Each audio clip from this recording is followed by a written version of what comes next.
another Daytona winner. We got them all tonight. RJ Hampshire, what's up, buddy? How are you? Good, man. How are you guys doing? We're good, man. Do you have any broadcast complaints? We have JT here. We getting a lot of calls today before the show about broadcast complaints. Go ahead, RJ. JT can fix all. Dude, I'm not diving into this one. I'm going to stay out. Hey, congratulations on the win, man. And I know, does it bug you, RJ? Because years ago, Kennard, Trey crashed a lot, and myself and other media guys, we would kind of like make references to Trey crashing a lot, and it kind of bugged him and his mom, I think, at different times. The one eye open comment? Yeah, the one eye open, and, so it kind of bugged them a little bit. And I get it. Like, we're doing our job and having some laughs at his expense. But also, too, Trey Kennard did crash a lot. So, RJ, long way of saying, do you get mad when we say RJ's going RJ? I mean, not really, because, I mean, most of the time it is, like, I would say, going RJ. Okay. But, for instance, I mean, dude, for how Tampa played out, I feel like you kind of took a little bit too far because, dude, my wrist at Tampa was not good. All right. Okay, so I had good speed and everything. Mm-hmm. It was me jumping a little bit too far in that rhythm, which, I mean, dude, we do that every weekend. Almost every lap, you're going to jump a little bit too far.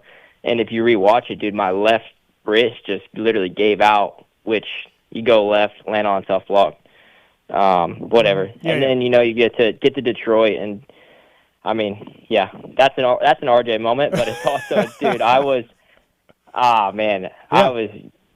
so uncomfortable there, and anybody who watched could tell that. Yeah, I mean, look, you're a hell of a rider and you're a champion, and but we do, yes, we like to say, RJ, don't do it. Oh, he did it. It's a hell of a ride. It is. Like, you have to be ready. You need to take popcorn. You need to take Kleenex. You're going to be tears. There's going to be laughs. Like, it's like going to the best movie of your life. Every emotion is going to be brought out. And then JT, on top of that, the guy gets a stake into his thing and races 2 weeks later. Then he comes back from ACL in like 3 weeks or 2 weeks. The Hangtown? We got the stake? Yeah. And then RJ's the only racer who gets an ACL surgery done, and he's back in like 2 weeks. So, but you might be immortal. You guys don't even see, like, the behind the scenes. Like, imagine what my team and, like, my family go through. Like, you guys just see what happens on the weekend. True. Yeah, we don't have emotions tied to it. You're right. Yeah. But anyways, listen, congratulations. I said this to you after the race. I wrote about it today. Your best finish. You've never made the podium at Daytona. You're from Florida. You mentioned your dad passed away earlier this year.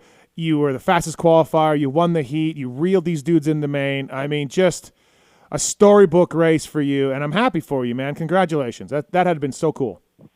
Thank you, man. Yeah, it was special, and for how my first 2 rounds went, you actually did call me for the win. I will give you, props for that. Okay. Yeah. Well, maybe you just told everybody that on Friday at press, but you did tell me that.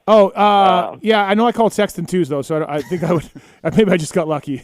But, yeah. No, I mean, just, man, the change after Detroit, like, I knew I felt better on the bike, but my off-season was not good. Mm-hmm. I mean, it's been hell of a few months, just a lot of crap going on, and to be that far down already in the points, after first round, and having to dig yourself out of that, like, it just goes back to kind of how my championship year went just last year. It's like, hey, look, you still have a shot at this thing. Like, don't kind of doubt yourself. And really, this weekend, like, I kind of came in with a plan of, doing kind of what I did at Detroit, just hopefully I rode better and felt better, get out of here with, a podium, and then really try to get on that top step in Indy. And it just so happened, man, from literally the first time I got on the track on Friday, press day, had, my new setting, had a paddle tire on, and just had that feeling. And, yeah, just kind of carried on each, time I got on the track. Actually hit the whoops decent, which was a big change from the first 2 rounds. Mm-hmm. And then... And that's just your wrist feeling better? You said your suspension changes too, but that's a wrist feeling better too? Yeah, and also me kind of being a bit stubborn, like those first 2 rounds. I don't have Dr. G with me during the week, so I kind of did my own tape job. Yep. And then, you show up to a race and you're like, hey, I'm going to just stick with what I've been doing. It's working.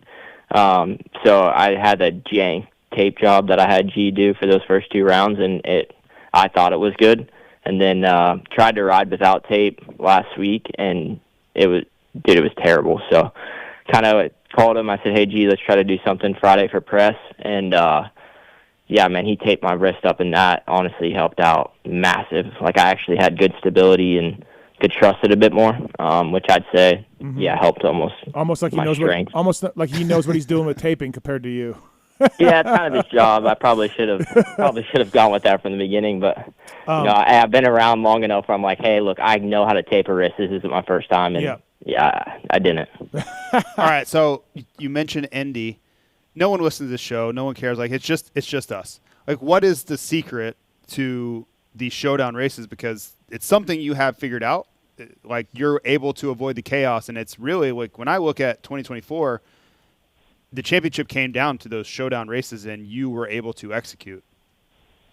Man, I don't understand it, and when it kind of changed in my career, but it just seems like each time I get kind of put into a corner or under a high kind of stress or high pressure situation, I seem to deal with it pretty well. But I mean, we actually have a pretty new start setting this year on our bikes. I'd say 250s and 450s do on the Austrian bikes, and we haven't had that in a while, which is pretty consistent now. So I mean, I'm confident every time I kind of go down to the line, and that's what's going to make these special showdowns, especially this week in the Indy. I mean, it's going to be ruddy, of course. Everybody knows how Indy is, so it's going to be important to get that start, and yeah, exactly like you said, stay out of the chaos. Yeah. By the way, RJ, I wanted to ask you a little bit about this. Your dad passed away. Condolences on that. What was your first Daytona memory as a kid where he took you and the family? And I know your sister used to race. You guys were a big moto family. What's the first Daytona memory for you as a kid? Oh, man. I mean, honestly, Daytona is, I think, the only Supercross I ever went to as a kid. Oh, really? Oh, okay. Other than Daytona, I believe my first Supercross was probably when I raced it in, 2015. Like, that's kind of my only kind of history of it. And it goes back to Stewart on the Yamaha left-hander on the far right side of the track where he endos. Yeah. I mean, like everybody I feel like has a Stewart memory or, James. That's mine. That's just something that's always stuck with me. Did you get autographs? Were you one of those kids running around getting goggles and stuff? Or were you... Dude, I mean, JT knows my cousin who raced at the time, Hatzel. Tyson Hatzel's your cousin? Yeah. Oh, I didn't know this. Oh, okay. Yeah. So I think at the time it was like maybe he was riding for Hooters or Tamer. Was that Tamer? Tamer? I think it was Tamer. No, it was. Was it?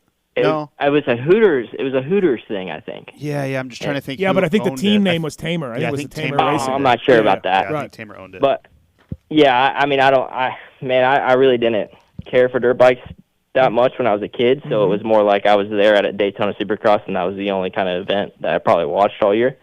I don't know. I mean, I'm sure I got a bunch of autographs. Yeah.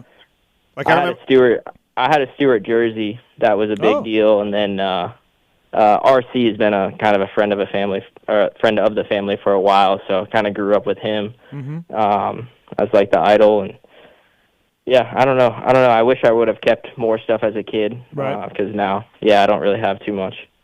When I first started racing, your dad used to beat up on me pretty good when I was trying to turn pro. I'd go to Dade City and like local tracks, and these old guys would just love to pick on kids, right? Like just run circles around us and play games with us. But I remember the first time I knew RJ was getting faster, and I remember going to Dade City on a Thursday, and I think it was like 2010, I don't know, but he was going so much faster than I was, and I was like doing okay. Yeah, I was getting points every weekend outdoors and main events every weekend, and like every time I came around, he was like 3 seconds further up the track, and I'm like, I'm going home. Like, this kid is way too. What was he on then? Like a Honda, number 21 on just some Honda. I don't know, but I just remember how much 05 Honda or something. Yeah, I just remember how much faster he was going than I was, and I like thought I was hot shit. I was like, oh my god, I'm out of here right now. I'm going home. RJ, in the main this weekend, you're in fourth early, and then you get into third. Tom's got the lead. Were you were you just comfortable? Like, were you watching your lap times and like, I mean, you caught him pretty quick. It looked like it would. I don't want to say it's easy because that stuff's never easy, dirt bike racing at Daytona. But dude, it kind of looked easy. And in your mind, were you like, yeah, I got this, or were you like genuinely surprised at how fast you were catching those guys? It was crazy because I don't think I've really felt like this before. But from lap 1, I'm pretty sure I came by the finish and I was in third. Mm-hmm. And I tried to blitz the whoops that first lap, and I'm pretty sure. Oh, this is where I was kind of so locked in I didn't even realize it. But I thought McAdoo was the guy in front of me. Okay. And he blitzed also, but he got buck wild, straight left, off the track into the tough block. Yeah. And this whole time, I mean, I was sliding in the whoops too because we were all on paddle tires, so you don't have good traction. And this whole time I thought it was McAdoo. So I get around him, and then I'm like, all right, go to the front. Mm-hmm. And, man, I felt like I could control the pace, kind of down that whole main event because if you look at the times, like those first 3 laps, I mean, I was making passes, but also I was in the 119s, which I don't think anybody hit that the whole main event. And then once I got to the front, it was like I got maybe a 2-second, 3-second gap, and I kind of just held that, and I was like locked in. Like, man, I was doing stuff that I usually don't do. And I rewatched it, and I even told you, like, I was shifting to third in the rhythms, which I never do. Mm-hmm. And then I was actually, like, seat bouncing the whoops, like how I was going 3-3-3. And it was playing in my head because I was starting on the left side, and I would go 3-3 and kind of into the middle where there was a big rut going down the middle where they were almost gone. And I was, like, seat bouncing out of it. And it was just, like, stuff I never do, especially at Daytona. Like, you never feel good at Daytona. Like, you're getting, hairy every lap. And, yeah, it just locked in. And then, of course, the red flag comes out. And I'm like, man, third one in a row. But, like, I was pretty confident. And then as I'm sitting down there, dude, I just feel my wrist start throbbing more and more as we're waiting. Waiting. I'm like, man, this is literally worst case. And I was trying to come up with, like, a game plan to what to do in that first rhythm because, like, that rhythm was huge all night. Like, I mean, guys were making mistakes nonstop, that long rhythm. Yeah. So I'm like, man, what is Tom going to do here? I knew he was kind of freaking out, too, because he was calling everybody, asking, where I was making up time and stuff. And if we were to go back and I was the guy, behind, and, I'm starting second, Tom's in first, I'm rushing and I'm doubling that first, rhythm. You're going outside and doubling? I'm doubling in. Yep. I'm showing a wheel or something to get out there. And I was like, man, I pray he does not do this right now. And I kind of, like, my line to it was, like, kind of wide enough where he didn't really have much of an option. But he followed right behind me. And then, I mean, dude, to be honest with you, I was like, all right, this is my main event. Yeah, you're like, sweet, thanks. yeah, this is awesome. Like, I'm doing the basic rhythm here. If you watch the main event, the entire main, I was going on-off 3-3, which was the slower but easier line in that rhythm. Yep. And, yeah, man, I was just doing basic stuff but trying to be better at, like, the, corners and wherever else. Like, I wasn't doing anything crazy. But, yeah, I don't know, man. It was crazy. Like, I haven't really felt like that, and especially not at Daytona. Yeah, I bet. I feel like if I was out front or in that situation, Tom is one of the riders I would want. Like, he just doesn't do anything erratic. Yeah, he's not. Like, he's not going to run over you or run it. Like, he's pretty calculated.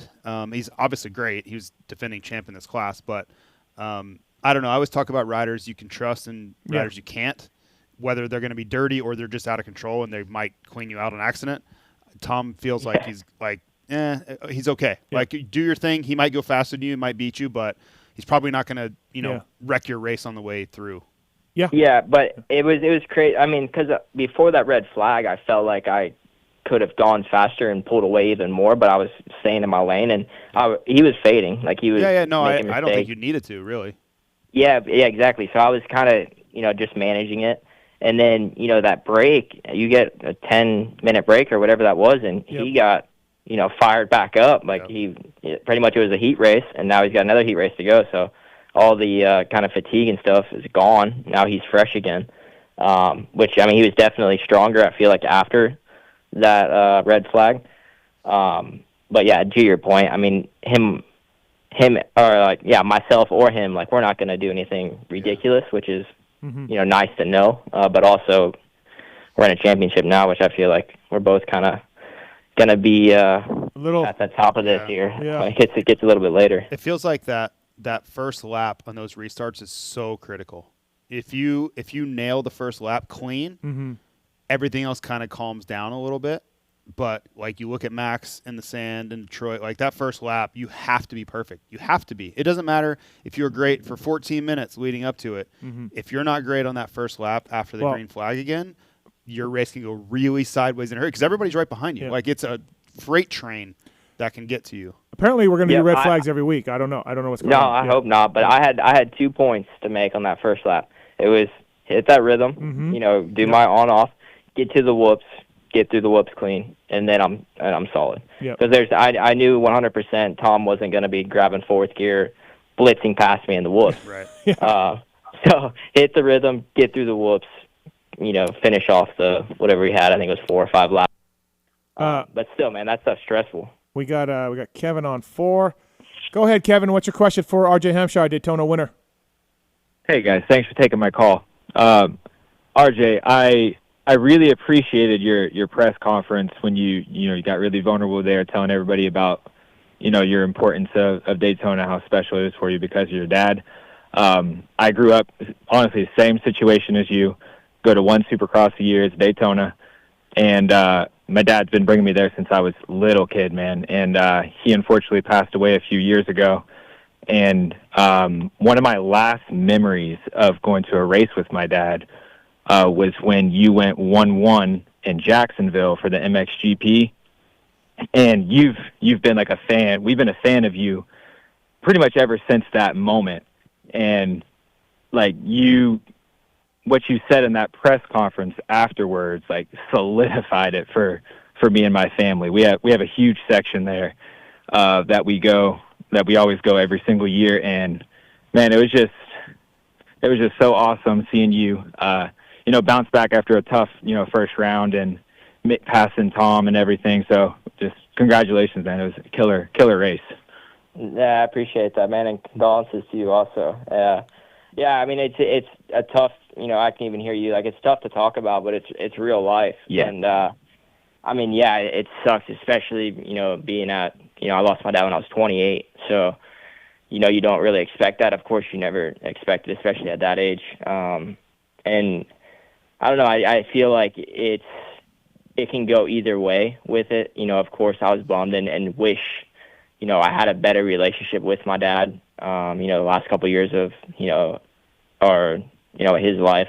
But it's also like, look, now you got to, be the best man you can be and show kind of what he put in you. And, that's what I do kind of every weekend out. And, hopefully that's what, all the fans see is like, look, you're going to get the best out of this guy. And yeah, sometimes RJ is going to RJ, like, Pulp's going to say. But also, I mean, that's just me wanting it too much. It's the same kind of attitude my dad always had. Thanks, Kevin. Yeah, No. Thanks for the call. But RJ going RJ Steve, has Steve, can I has ask a- upside also. Yeah. Like it's not a It's all negative. It's not all an negative. insult Yeah, or something. yeah, It's yeah. like you're getting the whole gamut. Yeah. You're going to get exceptional performance and champion. You could- and you're going to get other moments like, oh my Yeah, God. you could RJ going What RJ is happening? could be 15th to first. Yeah. Yeah, Yeah. it could be. It's a wide variety It of what is. you're going to get. Yeah, go ahead, Kevin. I was gonna ask RJ, like, the track was obviously super gnarly. It always is every year in Daytona. Was there a particular section that you would say was like the sketchiest? Like every lap, you're like, oh boy, here we go. Well, it was. I mean, the long rhythm on press day was probably the gnarliest rhythm I've ever hit. And JH, Carmichael's buddy or whoever's been around him, came up to me and he's like, "Yeah, what do you think?" I'm like, "Dude, it's gnarly." And he's like, "Yeah, that is Daytona." I'm like, "No, like it's gnarly, dude. Like these guys, no one can stay on the track right now." But that was press day, and then honestly, where Levi crashed was very sketchy, kind of all day. In that main event, like they prepped it before the start. Well, when they prep it, they didn't really pack it down. So there was soft spots. I'm not saying Levi hit a soft spot because he definitely was being overly aggressive off of that. Yep. But, man, that was sketchy, and I was hitting it, pretty good. And then, you have the red flag, so that's kind of in your mind of, like, you want to be a little bit more cautious over there. So we come through first lap, and, I'm not even focusing on that. Like I just said, I'm focusing on that rhythm and the whoops. And I kind of check up, and, dude, I had almost the identical thing as Levi. So that red flag almost makes you think a little bit more and try to be more cautious, which was honestly the worst case for that section. I know at the after press day, the dirt jerks were telling me that they were going to mellow the jumps out there. They were too big. Transitions were too much, So they were aware of all you guys saying that. Yeah. So, all right. Thanks, Kevin. Appreciate it. Thank you. Steve, speaking you, of that Jacksonville GP, did you tell RJ? Did you give him the Tomac advice? I did. I don't know if you ever heard this story, RJ. Steve claims that he made the difference for Tomac. Saved America. Winning the GP. No, he didn't. I think Tomac didn't win the overall. But he won the second moto. Yeah, he won the moto. You're also out of your mind. Yeah. What did you do? Well, after Saturday, when I think Tomac got beat, I think he got second. Won. Hurling's won. Saturday, yeah. I was in the Cali truck, and I'm like, hey, man, you're burying your bike in the berms too much. Like, he was just being too aggressive. He wasn't staying on top of the sand. And he was like, just looked at me, and I don't know if he said, yeah, I don't remember. No, he probably just looked at you. Yeah, and I was just like, I was like, hey, man, like, stop burying your bike in your berms. You're just coming in there too hot. And the next day he won. Yeah. So my story over that's a lot better. Dude, you probably should have been protested or something. I don't know. Something. Saturday my bike blows up. Okay. And I'm so over it at this point. It's the end of the year. It's hot. It was so hot. It was so hot. Dude, it was miserable. So bike blows up. I have last gate pick now on Sunday. Waka Flocka's playing that night. That's right. I forgot about that. Yeah, it's my friend's, I think, 21st birthday or something. Any other race weekend, like, dude, I'm sleeping by 9:30, whatever else. Well, at this point, like I said, I'm over it. So, man, it's probably 2 a.m. I mean, we're partying, like, whatever. It's a race that doesn't mean anything. Yeah. No money. Like, nothing. Yeah, who cares? Hey, we're staying at the track. Generator shuts off. Like, it's hot as crap, so sweating in the dang RV, like, ridiculous. I maybe got 2 hours of sleep that night before. Pretty, we drank quite a bit that Saturday night. Wake up Sunday morning and, go 1-1 at a dang USGP. Yeah, that's just still one of the stories that, not many people know, but unreal. First professional win, and it was I thought it was a complete joke. And then getting that outside gate was pretty nice, too. It was pretty nice. Yeah, exactly. Like, the whole weekend was like, okay, this ain't going to happen. And then sure enough. Was that you and Hunter and Seawer? Is that who were battling that race? Yep, they were on the Suzuki's. Yeah. I just remember walking around the pits, and there was like a foot and a half worth of mud and water everywhere. It was a disaster. Oh, what a terrible weekend.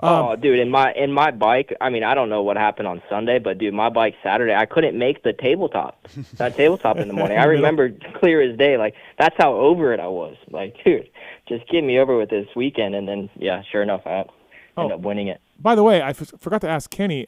He went back to a normal tire for the night show. Yeah, most people had. Most guys did? Okay, because RJ mentioned the paddle, and I was thinking, Kenny. I didn't even realize RJ had the paddle until I saw him doing burnout. Yeah. Man, I was honestly stressing pretty bad because, I mean, all day I was running that paddle. Like, I don't care. I'm sticking with it. And then we did that practice start, second one, and you can feel that thing spin 20 feet out of the gate. Like, whenever you crossed over the hard pack. It was clay rock or whatever hard. the clay, whatever that hard is. On the other side of the gate. Yeah, well, the only guy that didn't run it during that second practice, Tom Vial. And I'm like, dude, he got the start on that second practice. So, of course, like, that's in your mind. And then, we go down for night show or whatever main event. Everybody's on the paddle. And I was like, oh, thank God. I think maybe Faulkner was the only one that didn't have it. But other than that, I'm pretty sure we all did. RJ Hampshire here on the Pulp MX Show, brought to you by Decal Works. Decal MX, Pulp MX 25 is the code to save. RJ, are we locked in 450 motocross? Like, stamp it? Yeah, I mean, I've said it plenty enough now. I know, but, like, are we? Yeah. Is it stamped? I mean, I don't have a 250 to ride right now for outdoors, if that answers anything. All but right. I mean, I'm with this team. I'm pretty sure me and Malcolm are going to be a 450 team going outdoors. And then are you there? Are you back there next year? Yes. Yeah, I am. Okay, all right, that's what I heard. But then and that'll be 450 Supercross, Yep. Yeah. I have to move up. right? Oh yeah, you got 1 year. I- Yeah, right. Yeah, man. I feel like I've just been hearing crap for the last 5 years that I'm 30 in the 450 or in the 250 class, and I'm still not even 30. So I won't be racing a 250 when I turn 30. There you go. Which, yeah, I'll be in the 450 class by then. Now we got Anstey. Anstey's 31, I think. I don't know. That's his number. Dude, yes. that's what I'm saying. I mean, the guy's leading the series right now, and I'm the only one that's still taking crap for it. I mean, he was racing this class on a 250 in like 2010. Yeah, I mean, you can cut Anstey a little bit of a break because he had to do GPs for about 10 years in the middle there. But yeah. Anyways, you're right, RJ. I think I've called you 30 before. So yeah, you're 28. Yeah, no, I just turned 29. All right, hey man, thank you for the time. Really appreciate it. Congratulations. Like we just had Kenny on, and I know I sound like I'm just blowing the guests, but I think people are happy for you. This is really cool. Like your story and your dad and Florida kid and all of it. Like I think it's a really cool story. It was a nice Daytona to see this for you to get this. So yeah, thank you for the time and congrats. Awesome. Appreciate you guys having me. Cool. Thank you, RJ.